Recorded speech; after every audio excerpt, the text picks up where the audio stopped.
Merci de nous rejoindre sur L24 News. Chers téléspectateurs, bonsoir et bienvenue. Nous nous trouvons au Centre international des conférences Abdellatif Rahal à Alger. Nous sommes en direct pour ces assemblées annuelles du groupe Banque islamique de développement qui se tiennent en Algérie du 19 au 22 mai sous le haut patronage du président algérien, M.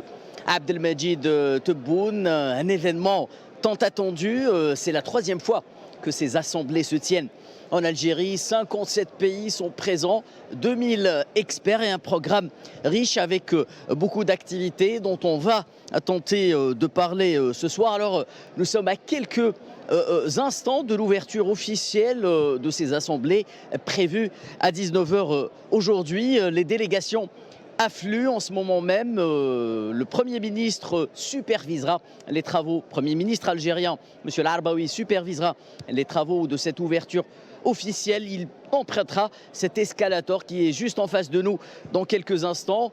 Quant à nous, en attendant, nous allons débattre de ces assemblées ce soir avec nos experts, à commencer par vous, Mahfoud Kaoubi. Vous êtes expert international en économie. Merci d'être avec nous ce soir. Merci pour l'invitation et bonsoir aux téléspectateurs. Idil Sassi, vous êtes également expert international en économie, mais également en finance. Merci Idil d'être avec nous ce soir. Merci pour cette invitation à ce beau événement et important. Qu'on espère réussir. Idil Sassi, je commence justement avec vous. Une question simple qui s'impose. Cet événement ne peut être étranger à la dynamique particulière, nouvelle que connaît l'Algérie en matière de développement économique. Voilà déjà quelques années. Alors en effet, il y a beaucoup de facteurs qui se sont croisés pour que cet événement soit important. C'est des assises, d'abord des facteurs importants pour la Banque islamique de développement et des facteurs importants pour l'Algérie, dont on va parler. Le facteur important pour la Banque, c'est une phase de recouvrement dans le secteur financier, très spécialement pour les banques de développement, puisqu'elles ont un objectif social depuis au moins la Covid. Donc il y a des objectifs dans le numérique, dans la logistique et dans le développement, en tout cas, qui va toucher des populations rurales et autres. Oui. Donc ça, c'est des objectifs nouveaux et très accentués, on le voit depuis le début de cet événement. Et pour l'Algérie, c'est une phase importante parce que c'est une phase de recouvrement, mais aussi, il y a des chiffres, il y a les performances d'un secteur qui est, parce que c'est une banque de finance islamique.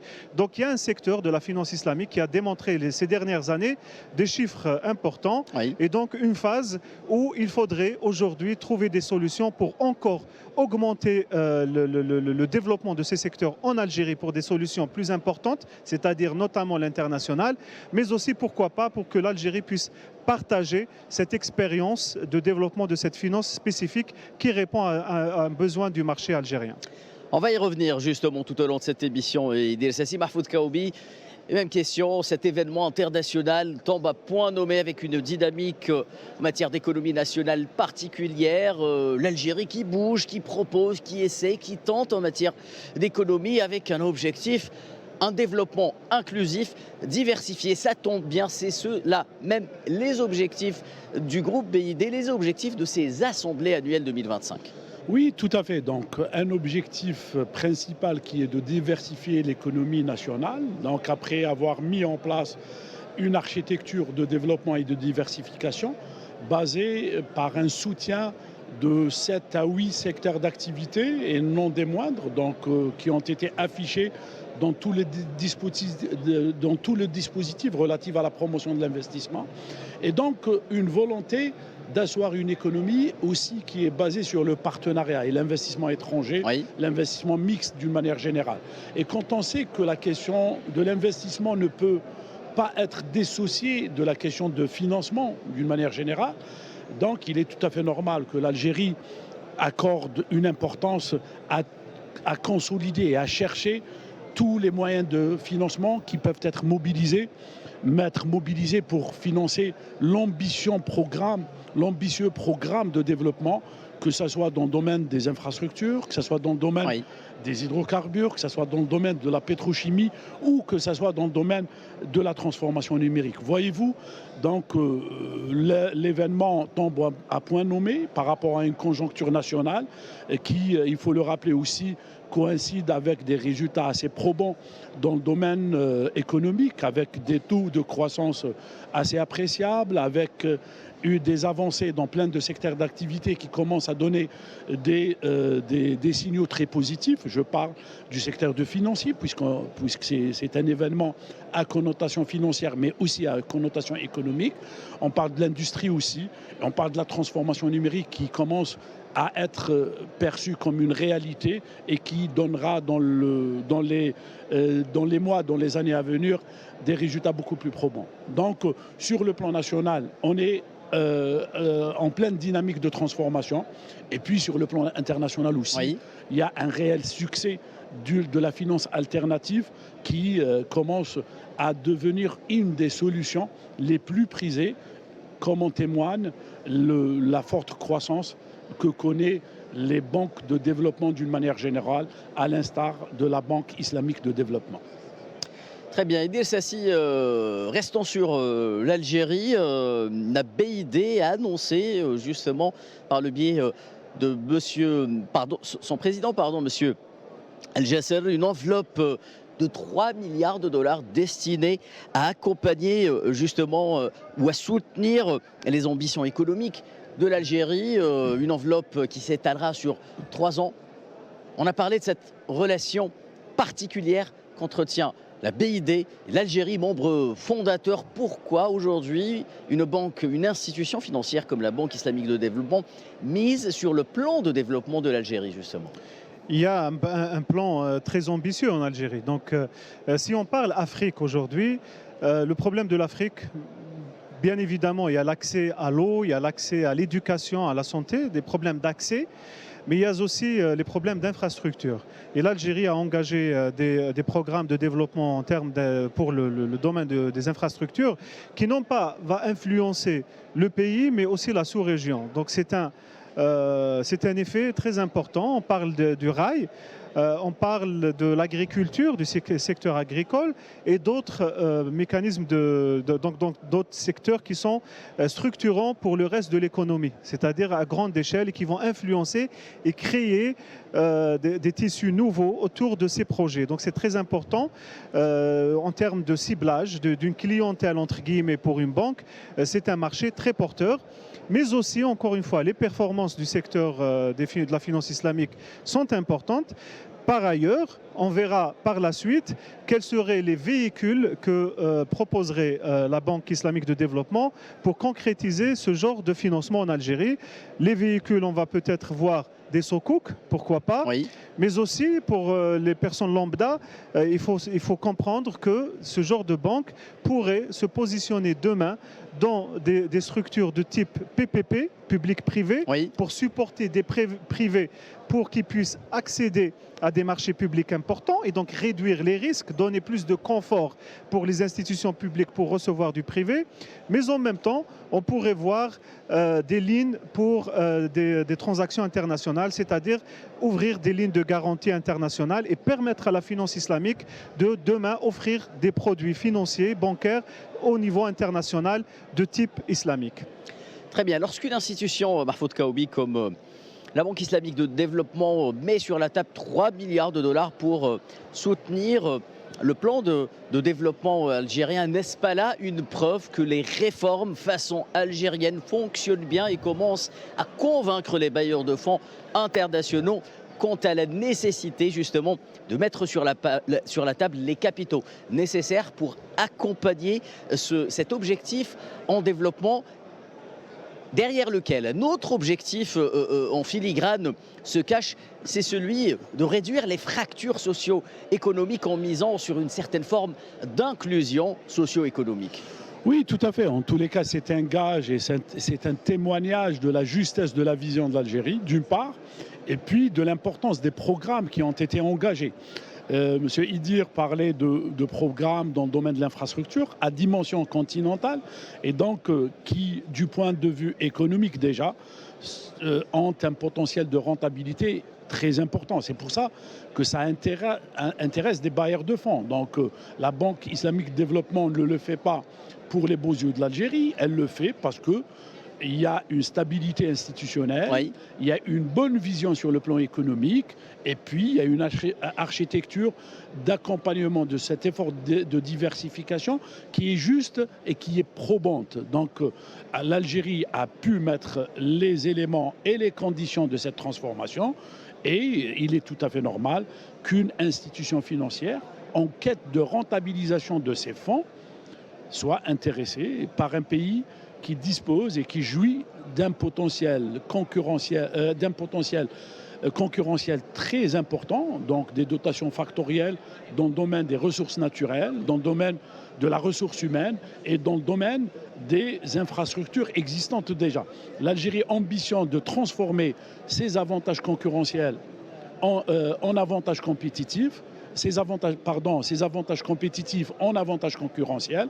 Et il est tout à fait normal qu'un des facteurs de production, qui est le capital, soit intéressé et sera associé avec la Banque islamique de développement, avec d'autres bailleurs de fonds. Donc 3 milliards de dollars, c'est un montant assez appréciable. Oui, bien sûr, sur 3 ans, je le rappelle. Oui, donc c'est 1 milliard par an pendant 3 ans. Mais si on le met dans le contexte plus global, c'est un montant modeste. Mais ce qui est intéressant, c'est cet intérêt, cet engouement, et puis qui pourra donner lieu, ou qui pourra être considéré comme un signal pour les autres bailleurs de fonds ou pour les autres fonds de développement qui viendront certainement se joindre à ce consortium ou aux consortiums qui seront créés pour accompagner l'effort de développement économique dans tous les secteurs qui, au demeurant, restent très prometteurs. Idriss Assi, est-ce que selon vous, très rapidement, avant de marquer une courte pause, est-ce que ce financement contribuera à convaincre d'autres bailleurs de fonds quant à la nécessité justement d'investir de l'argent sur l'Algérie? Est-ce que, au demeurant, la nouvelle loi sur l'investissement n'a pas été peut-être ce gage de confiance qui a convaincu la Banque islamique de développement de mettre quand même, excusez-moi l'expression, un petit paquet sur l'économie algérienne? Alors je pourrais vous dire que c'est un signal fort, oui. Que les réformes de la loi, la stabilité réglementaire qui a été voulue par le président de la République est aussi un point de plus. Mais je vais vous dire autre chose aussi, l'Algérie est un pays bancable. Il suffit, c'est le bon vouloir de l'Algérie pour que les bailleurs viendraient. Donc maintenant que la loi a évolué depuis la loi de finances dernièrement, qui permet une sorte de financement extérieur, bien sûr avec des mécanismes de type développement ou des mécanismes qui seront validés par l'exécutif notamment, donc tout cela va très certainement faire venir d'autres bailleurs de fonds. Très bien, merci Idriss Assi, Mahfoud Kaoubi. Mesdames et messieurs, restez avec nous, ce débat se poursuit dans quelques instants. Juste le temps de marquer une courte pause et nous sommes de retour en direct du CIC Abdelatif Rahal, ici à Alger, pour ces assemblées annuelles du groupe Banque islamique de développement. A tout de suite.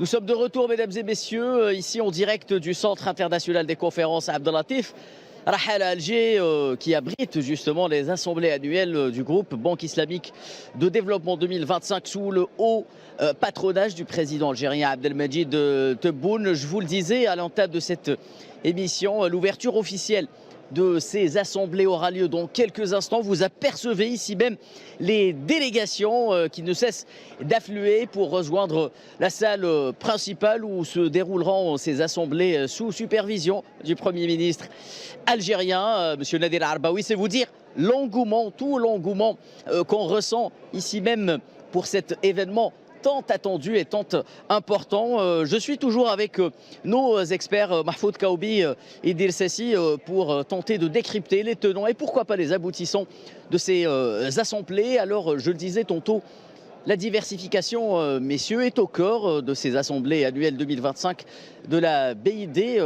La diversification économique, c'est un bien gros mot. Comment une institution financière comme la BID pourrait y contribuer dans le cadre d'une vision globale qu'elle voudrait justement applicable à l'axe sud-sud, Mahfoud Kaoubi? Oui, donc un axe sud-sud qui commence à avoir une concrétisation sur le terrain. Le Sud global, qui était un concept aujourd'hui, est une réalité. Il pèse sur l'économie mondiale d'une manière très sérieuse. C'est plus de 50% du produit brut mondial. C'est des pays qui ont eu beaucoup de succès dans tous les domaines d'activité et donc qui ont pu des exemples comme les pays du sud-est asiatique, plus particulièrement la Chine, l'Inde, le Vietnam, la Malaisie, l'Indonésie. C'est des pays qui ont pu transformer dans des délais relativement courts de leur économie, une économie traditionnelle relativement développée qui est aujourd'hui une économie compétitive et qui arrive à concurrencer les premières économies sur le plan mondial, pour ne pas dire qu'elle se classe déjà parmi les 10 premières économies au niveau mondial. Donc, et puis, ce concept de Sud global a coïncidé aussi par une très grande légitimité à un nouveau modèle de financement. C'est les fonds de développement qui donnent une priorité à ce que l'économie réelle soit adossée donc au financement, contrairement à une finance classique en perte de vitesse et à une logique de sphères financières qui sont déconnectées de la sphère de l'économie réelle. Donc une priorité aux infrastructures, une priorité à la sécurité alimentaire, une priorité à l'intelligence artificielle et aux nouvelles technologies de développement. Tout cela sont des secteurs d'activité qui sont au cœur des financements accordés par une nouvelle industrie, parce que ce n'est pas uniquement de la finance, c'est de l'industrie de la finance à laquelle est adossée l'économie réelle. Et c'est ce qui donne pratiquement le succès à une finance alternative qui est beaucoup plus dynamique, qui est beaucoup plus globale et qui donne la priorité au développement réel et non pas uniquement à la réalisation de bénéfices qui sont souvent en déconnexion avec une répartition plus équilibrée et une répartition plus équitable de la richesse. C'est ce que la finance alternative propose comparativement avec une finance classique qui est en perte de vitesse, je le rappelle. Justement, Idil Sessi, est-ce que la Banque islamique de développement, à travers cette nouvelle forme, ou plutôt cette forme pragmatique d'intervention vis-à-vis des pays du Sud, est-ce qu'elle pourrait justement élargir le scope de ces interventions auprès de cette partie-là du monde qui a été tellement délaissée par d'autres institutions financières internationales et notamment les bailleurs de fonds privés? Il faut le dire, est-ce qu'elle pourrait justement élargir son scope d'intervention jusqu'à devenir peut-être ou aller à une nouvelle dimension et devenir l'institution financière légitime pour accompagner le développement économique du Sud global? Alors effectivement, c'est la base au fait, l'objectif à la base lors de la création de ce mécanisme multilatéral, c'était le but. Alors vous parliez tout à l'heure de diversification de l'économie. La diversification passe aussi, et en priorité à mon avis en tout cas, par l'inclusion. Vous parlez de l'isolement de certaines populations, donc l'inclusion financière permettra aussi la diversification économique. Pourquoi? Parce qu'on aura l'accès à des produits financiers. Une population qui n'avait pas accès aux produits financiers pourra demain, via ce genre de mécanisme, accéder aux produits financiers et dans ce sens pouvoir développer des activités qui étaient rudimentaires ou bien qui n'étaient pas reconnues par l'économie formelle. Et dans ce sens, ça permettra de diversifier, mais aussi d'avoir de l'inclusion. Cette banque aussi qui travaille développement, mais ça reste une banque, fait aussi, peut faire bénéficier ces pays, ces populations, nous-mêmes, dans des programmes de financement de type réduction de la fracture technologique, par exemple. La fracture technologique, aujourd'hui, c'est aussi un facteur d'isolement de certaines populations par rapport aux produits financiers. Et donc, l'inclusion est par ricochet par la diversification de l'économie. Donc, c'est des objectifs de développement, mais aussi des objectifs de type investissement purement pratique qui devront être gagnants pour toutes les parties. Et encore une fois, cette banque n'intervient pas directement. Elle va aussi renforcer les capacités des acteurs locaux, dont notamment nos banques de finances islamiques et autres. Donc, renforcement des capacités, ça fait aussi, ça veut dire they are empowering. Je ne sais pas comment on dit en français. Renforcer. Ils vont renforcer les acteurs locaux qui vont pouvoir offrir des produits demain pour les marchés locaux. Donc, toujours dans une logique d'indépendance financière pour davantage de souveraineté économique. Mahfoud Kaoubi, alors quels seraient justement les secteurs à prioriser pour un développement inclusif, celui dont parle Idriss Sassi, pouvant permettre aux économies, allez, on va dire, vulnérables d'échapper à cette logique de prédation économique adoptée par certains bailleurs de fonds, sans toutefois les citer? En tous les cas, tous les rapports sérieux sur le développement des capacités et la transformation des potentialités compétitives, leur transformation en avantages concurrentiels, passent par deux axes principaux. Un, le développement du capital humain. Et là, c'est un élément important. Il n'y a pas de pays qui a transformé son économie. Avec un indice IDH. Tout à fait. Et quand on parle de capital humain, c'est l'éducation et c'est la santé. Donc, et puis l'accès aux différents, l'accès à l'eau, l'accès, l'assainissement, etc. Et là, les pays, quand on parle de Sud global, puisque un des principaux objectifs, c'est de solidifier cette coopération Sud-Sud. Donc il y a un énorme effort à faire, notamment en Afrique, si on parle du continent africain, pour transformer, développer des capacités de l'être humain africain. Parce que c'est la source de la valeur ajoutée et c'est la source du développement. Ça, c'est très important et j'aimerais bien insister sur cela. Et les banques de développement accordent une priorité et elles sont attentives à tous les programmes qui visent du développement du capital humain. Contrairement à certaines banques classiques qui sont beaucoup plus attirées par le rendement à court terme sans se soucier à des objectifs à moyen et à long terme. Maintenant, il y a le deuxième volet qui a trait à la transformation des avantages comparatifs aux avantages concurrentiels. Et là, c'est les investissements dans le domaine des mines, puisque l'Algérie mise sur son capital minier pour être un vecteur et une source de transformation des autres secteurs. Là, j'ouvre une parenthèse, Mahfoud Kaoubi, secteur des mines qui s'articule sur le secteur ferroviaire en Algérie. Et la Banque islamique de développement s'est déjà dit prête à accompagner justement le financement de cette réforme du secteur ferroviaire, appelons-la comme ça, en Algérie. Et là, c'est très important. L'Algérie a misé, a commencé à donner la priorité au financement par le budget à ces secteurs d'activité, mais des projets structurants, diversifiés, qui ont des coûts assez importants, devraient passer par une diversification en matière de financement et vers des financements par les marchés. Et là, il y a une opportunité extraordinaire donc, qui permet à l'Algérie justement de bénéficier de financements sans conditionnalité particulière et des financements qui pourront alléger du poids du financement classique, financement par le Trésor, etc. Et de l'autre côté, de ne pas limiter le financement, parce que la capacité du Trésor public est limitée, il faut le dire.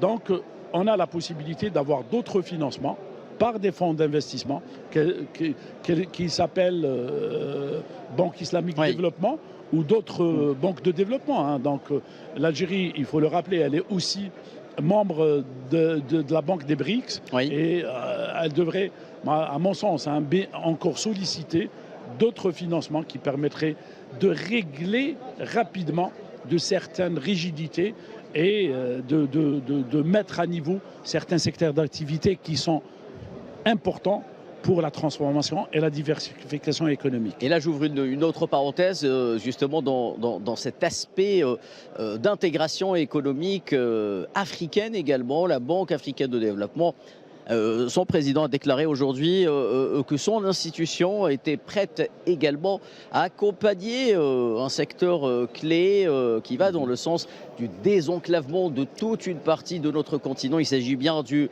gazoduc saharien. Voilà un autre exemple pour lequel peut-être la Banque islamique de développement pourrait miser ses sous, entre guillemets, Idriss Sassi. Mais avant cela, parlons un peu de finance islamique, car l'expansion de cette finance islamique est au cœur des discussions et l'intégration des chaînes financières globales via les banques de ces assemblées générales de la BID 2025. Avec quel œil la BID regarde aujourd'hui cette finance islamique qui s'assume et qui n'a plus peur de montrer ses atouts? C'est un produit qui a montré beaucoup d'efficacité, encore une fois, surtout pour le côté accès des demandeurs, des consommateurs de ce produit. Donc l'amélioration de l'accès aux produits bancaires, c'est une forme d'inclusion économique et donc pour permettre le développement en général pour les pays, pour ces populations. Bon, ça c'est le problème d'accès premièrement. Maintenant, il y a l'innovation financière. Nous avons vécu une accélération depuis les dernières années par rapport aux produits financiers qui grâce à la technologie, nous voyons une accélération dans l'innovation. Alors cette innovation répond soit à des impératifs économiques de chiffrage et d'efficacité dans l'investissement, mais répond aussi à des facteurs déontologiques. Respect de l'environnement, des animaux, mais aussi respect des croyances, ce qui est tout à fait légitime. Donc la technologie a permis l'accélération de ces offres basées sur de la déontologie et l'accès à ces offres qui étaient peut-être limitées dans le passé. Donc cette accélération fait que ce genre d'organisme a pris plus d'importance et plus de poids pour répondre à ces demandes. Et les populations qui demandent ces produits, il faut savoir, ce ne sont pas que la population musulmane, entre parenthèses, oui, mais d'autres acteurs qui sont intéressés. Alors il faut soulever un point, à mon avis, important, qui n'est pas dit peut-être par les promoteurs de produits financiers, mais il faut savoir que la finance islamique, elle est recherchée parce que c'est un gage de transparence. Parce que produit islamique veut dire que la structure du produit, elle est à la base transparente.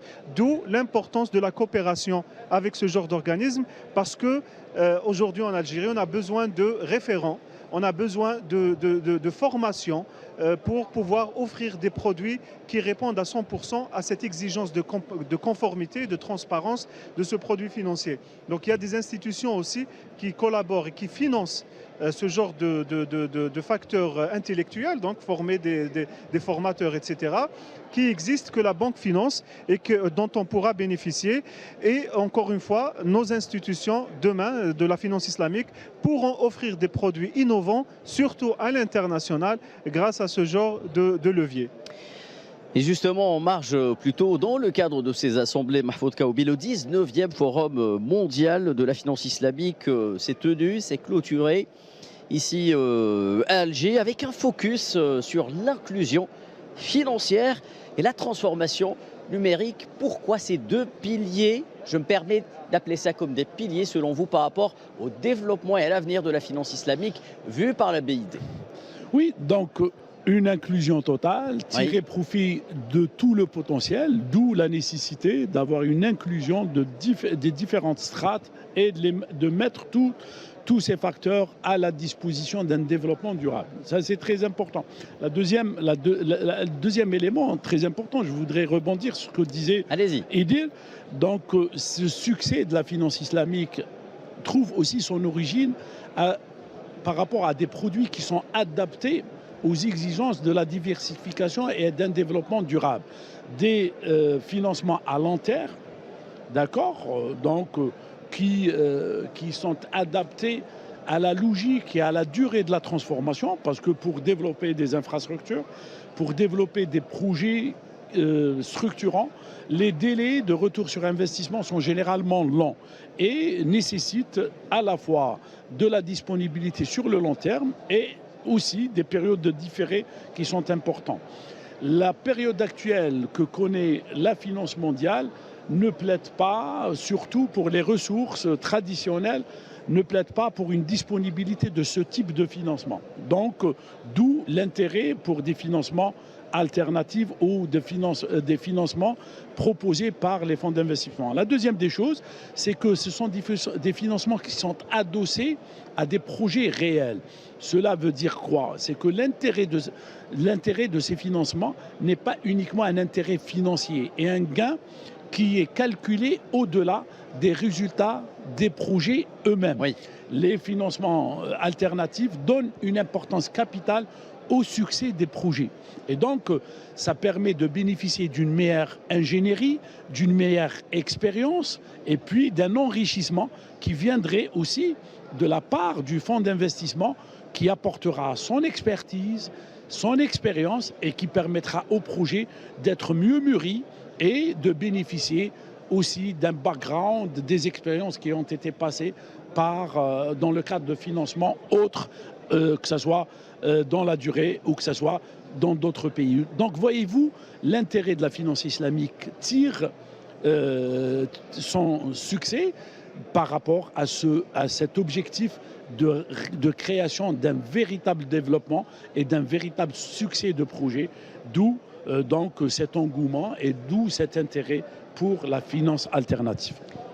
Idel El-Sassi, il nous reste 2 minutes avant de rendre l'antenne. J'aimerais également parler de ce secteur privé du monde notamment islamique qui est tout le temps à la recherche de partenaires financiers fiables, là en continuant à parler alternatives financières et économiques. Est-ce que la BID justement pourrait s'aligner sur un certain modèle économique visant à financer et les PME et les TPE, mais également les start-up de ce monde islamique qui est, comme je le disais, à la recherche constamment, une recherche constante d'alternatives financières économiques fiables qui peuvent l'accompagner sur le moyen long terme?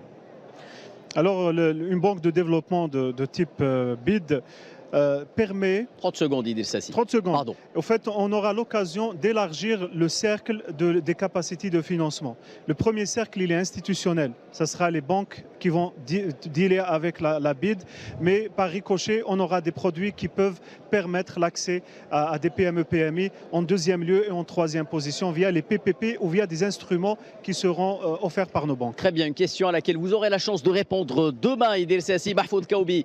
Vous aussi, mesdames et messieurs, il est temps de rendre l'antenne, la suite avec le 19h présenté par Nariman Zekar. Quant à moi, je vous retrouve dès demain pour la suite, bien entendu, de cette couverture spéciale consacrée aux assemblées annuelles de la Banque islamique de développement, ici en direct du Centre international des conférences à Alger. Nos programmes se poursuivent sur Al 24 News. À très bientôt.